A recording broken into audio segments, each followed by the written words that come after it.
Hello, this is Emily Ahern reporting for the Scrap Review. Today I'm going to show you how quick and easy it is to cut fabric using your Cricut machine. You can use this cut fabric to embellish onesies, t-shirts, pillows, quilts, anything you can think of. And it's simple and easy to do. So let's get started. The first thing you're going to want to do is choose your fabric.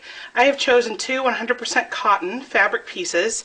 This one is actually made by Cosmo Cricut and is part of their new fabric lines. And this I just picked up at Joann's in the regular quilting section, and it's just a brown with a tiny white polka dot.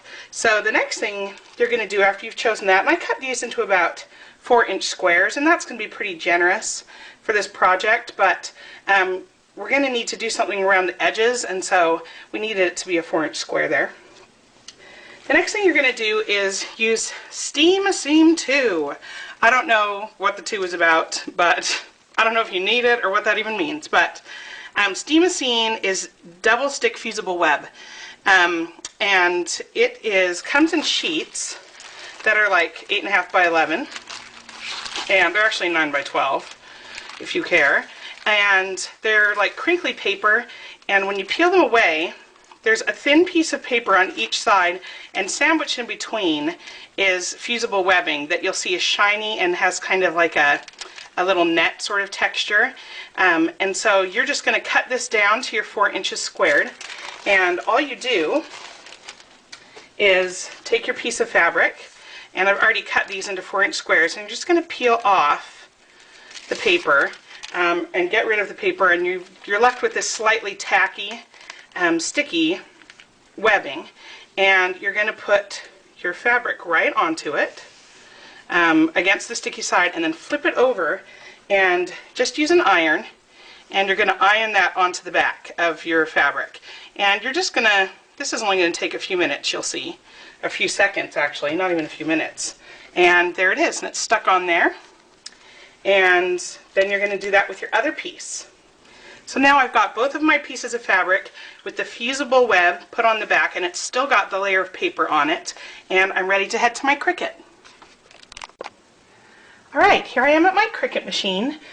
The first thing I'm going to do is load my cartridge. I've chosen the Doodle Charms cartridge, and you just stick it in right here, and then you put the overlay over the keyboard. Let me see if I can get it on there.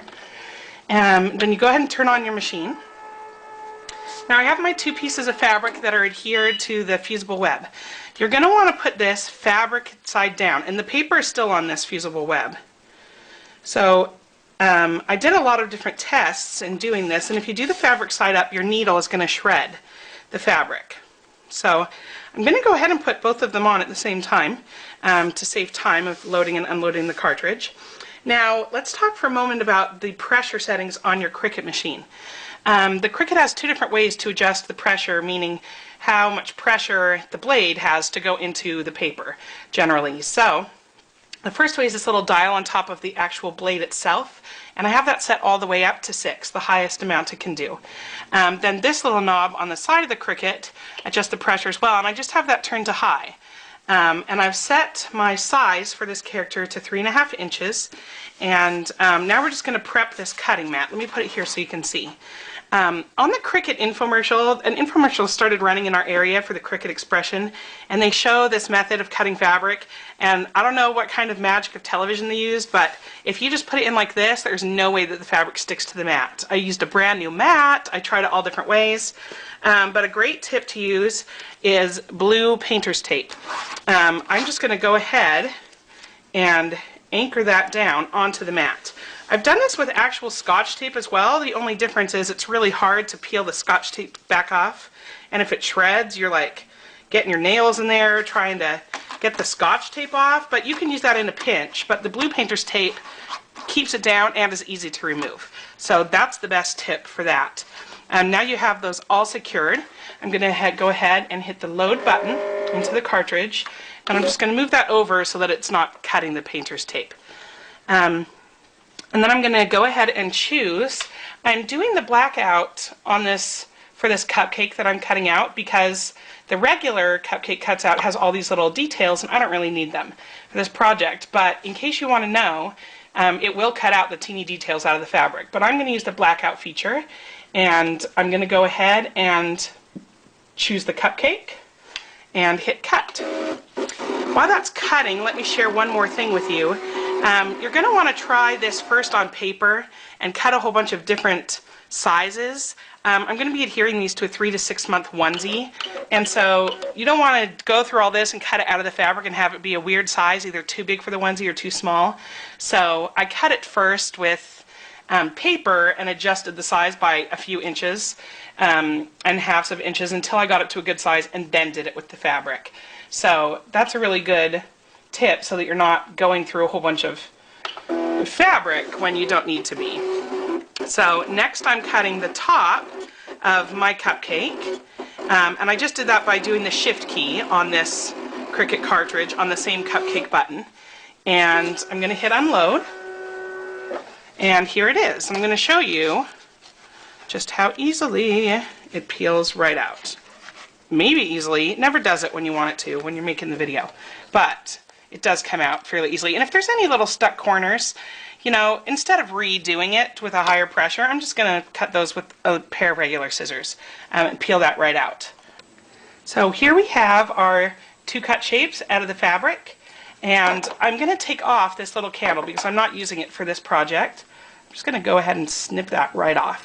And also, because you'll notice that there's the base with the cupcake top and the top, but when I peel the backing off of this fabric, it's going to be a little more transparent, so I'm actually going to trim away this top part of this background of the muffin so that this is just one layer and doesn't show through that kind of dark polka dotted background. And I'm just going to do that by lining it up and cutting around it with my scissors. Now I'll meet you at the ironing board. Alright, I'm at the ironing board and I have my 2 little pieces, and what you do is you just take the paper backing off of the back of each of your pieces and discard that, and it should just peel right away without a problem. Then I'm going to position this right on my little onesie. Like I said, this is a 3 to 6 month onesie, and that's a little high. So the good thing about this, you just reposition until it works out and it's right where you want it. I think that's looking good. And then all you do is take your iron and press down on this. And you're using, it will tell you on the fusible webbing what settings to use, but because the onesie is 100% cotton and the fabric is 100% cotton, you use the cotton setting, which is the highest, and that is all it takes. Now I'm going to add a cute little button on the top as kind of the cherry on top of this cupcake, and another little button inside. I'm going to sew those on. Now, don't send me emails talking about how the baby's going to choke on the button. If you're worried about that or concerned about the baby ripping off the button and choking on it, you can go ahead and even cut a little cherry with the Cricut out of red and add a little cherry. You could even embroider a little stem. How cute would that be? And a little leaf, but I'm just going to go ahead and sew on the buttons.